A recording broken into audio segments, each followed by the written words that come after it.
जम्मू कश्मीर और हरियाणा में विधानसभा चुनाव होने हैं। बीजेपी ने शुक्रवार को चुनाव से पहले जम्मू कश्मीर विधानसभा चुनाव के लिए अपना संकल्प पत्र यानी मैनिफेस्टो जनता के सामने किया।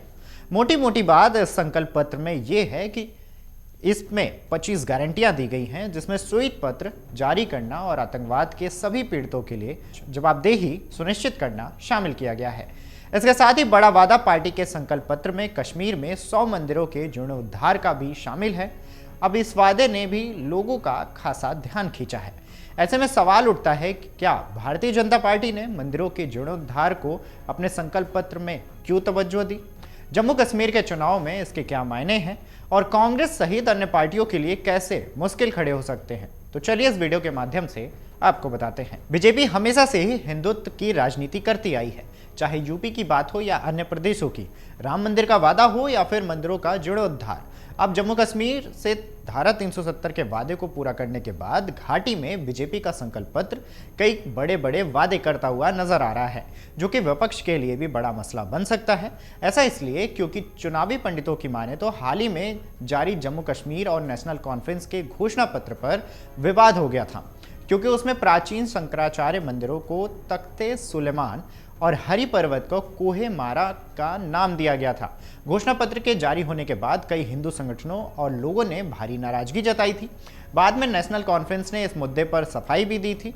हालांकि अब इससे लोगों का गुस्सा कितना शांत हुआ है ये कहा नहीं जा सकता, लेकिन घाटी में एनसी के घोषणा पत्र में शंकराचार्य मंदिर को तख्ते सुलेमान और हरि पर्वत कोहे मारा का नाम दिए जाने का कांग्रेस को भी नुकसान हो सकता है, क्योंकि वह गठबंधन में इस पार्टी के साथ है। वहीं बीजेपी के मैनिफेस्टो की आगे बात करें तो इसमें कश्मीरी प्रवासी पंडितों की वापसी और पुनर्वास तथा 5 लाख नौकरियों के सृजन की बात कही गई है। तो अवैध रूप से बसे रोहिंग्यों और बांग्लादेशी बस्तियों से संबंधित मुद्दे के समाधान के लिए अभियान चलाने का भी वादा किया गया है। जम्मू शहर में विशेष आर्थिक क्षेत्र यानी सीज के रूप में आईटी हब की स्थापना, उधमपुर में फार्मास्यूटिकल पार्क और किश्तवाड़ा में आयुष हर्बल पार्क की स्थापना और पर्यटन को बढ़ावा देने के लिए रणजीत सागर बांध के लिए एक अलग झील का यानी कि झील विकास प्राधिकरण बनाना भी शामिल किया गया है। यानी बीजेपी ने अपने संकल्प पत्र में लोगों से जुड़े विभिन्न मुद्दों को छूने की कोशिश की है। केंद्रीय गृह मंत्री अमित शाह द्वारा जारी बीजेपी के संकल्प पत्र में दूर दराज के क्षेत्रों में उच्चतर माध्यमिक कक्षाओं में पढ़ने वाले छात्रों को टैबलेट और लैपटॉप देने, कॉलेज के छात्रों को 3,000 रुपये वार्षिक यात्रा भत्ता देने और साथ ही प्रतियोगी परीक्षाओं की तैयारी करने वाले छात्रों की मदद करने का भी वादा किया गया है। बीजेपी ने इसमें वृद्धावस्था, विधवा और दिव्यांगता पेंशन को 1,000 रुपये से बढ़ाकर 3,000 रुपये करने, अटल आवास योजना के तहत भूमिहीनों को 5 मरला मुक्त जमीन देने और बिजली दरों में कमी करने का भी गारंटी दिया गया है। साथ ही पार्टी ने विवाहित महिलाओं को मां सम्मान योजना के तहत सालाना 18,000 रुपये देने का भी वादा किया है। इसके साथ ही सबसे बड़ा वादा पार्टी ने अपने संकल्प पत्र में कहा है कि ऋषि कश्यप तीर्थ यात्रा पुनर्द्वार अभियान के तहत हिंदू मंदिरों और तीर्थस्थलों का पुनर्निर्माण किया जाएगा।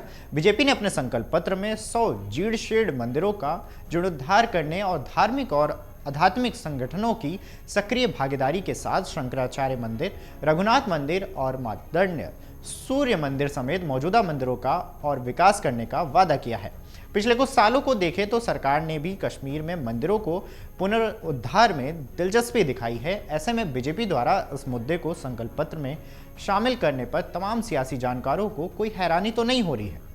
हालांकि जम्मू कश्मीर के समीकरण की बात करें तो वहां की कुल आबादी अभी 68.80% मुसलमान की है और 28.80% हिंदुओं की है। कश्मीर घाटी की बात करें तो 96% से ज़्यादा आबादी मुस्लिमों की है, जबकि जम्मू डिवीज़न में 66% हिंदू और 30% मुस्लिम आबादी है। पूरे सूबे की बात करें तो 2% के आसपास सिख भी हैं। अब आते हैं सीटों पर। जम्मू डिवीज़न में कुल मिलाकर 43 सीटें हैं, जबकि कश्मीर डिवीज़न में 47 सीटें हैं। बीजेपी इस बार पूरे सूबे में अच्छा प्रदर्शन करना चाह रही है, इसलिए हकीकत यही है कि उसे अगर कोई सत्ता के करीब पहुंचा सकता है तो वो जम्मू कश्मीर डिवीज़न है। संकल्प पत्र में मंदिरों का जिक्र पार्टी को जम्मू डिवीज़न में फायदा करा सकता है।